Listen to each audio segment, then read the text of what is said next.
रात के ठीक 12 बजने वाले थे। जन्मदिन की पार्टी की पूरी तैयारी हो चुकी थी। मोमबत्तियां जल रही थी और माहौल खुशी से भरा हुआ था। दोस्त हंसी मजाक और जश्न अपने चरम पर था। सब कुछ बिल्कुल परफेक्ट लग रहा था, लेकिन किसी को अंदाजा नहीं था कि यही खुशी कुछ ही पलों में एक खौफनाक घटना में बदलने वाली है। करीब 35 साल के अमरदीप, जो जीतू का खास दोस्त था, अपने साथ 32 साल के कमनीश और भतीजे आकाश को भी पार्टी में लेकर आया था।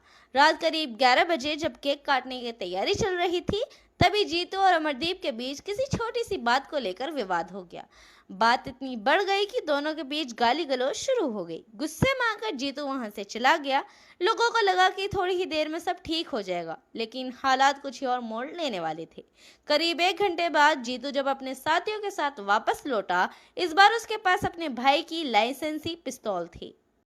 वो सीधे पहली मंजिल पर पहुंचे, जहां मनीष, अमरदीप और आकाश एक साथ मौजूद थे। अचानक उसने गोलियां चलानी शुरू कर दी। आकाश ने बचने की कोशिश की, लेकिन करीब 10 कदम की दूरी से उसने निशाना बनाकर गोली मार दी गई। इसके बाद वहां अफरा तफरी मच गई और लोग अपनी अपनी जान बचाने के लिए उधर उधर भागने लगे।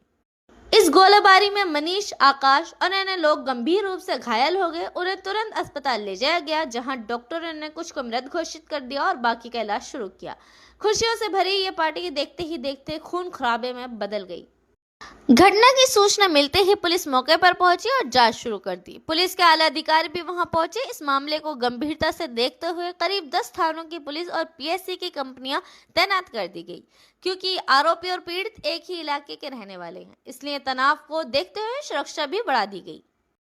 जांच में सामने आया है कि फायरिंग मयंक की लाइसेंसी पिस्तौल से की गई थी और मुख्य आरोपी जीतू और मयंक सैनी हैं। वारदात के बाद आरोपी सीसीटीवी की डीवीआर भी अपने साथ ले गए और फरार हो गए। पुलिस ने दोनों समेत करीब 10 लोगों के खिलाफ एफआईआर दर्ज कर ली है और कुछ लोग को हिरासत में लेकर पूछताछ की जा रही है। वहीं इस घटना के बाद मृतकों के परिवार में कोहराम मचा हुआ है। अमरदीप की पत्नी सिमरन का रो रो कर बुरा हाल है और उन्होंने हाथ जोड़कर इंसाफ की गुहार लगाई है। परिजनों ने मुख्यमंत्री योगी आदित्यनाथ से दोषियों के खिलाफ सख्त कार्रवाई की मांग की है। फिलहाल पुलिस आरोपियों की तलाश में जुटी हुई है और दावा कर रही है कि जल्द ही सभी आरोपियों को गिरफ्तार कर लिया जाएगा। एक खुशी भरी रात कुछ ही पलों में दर्दनाक में बदल गई, जिसे लोग लंबे समय तक भूल नहीं पाएंगे।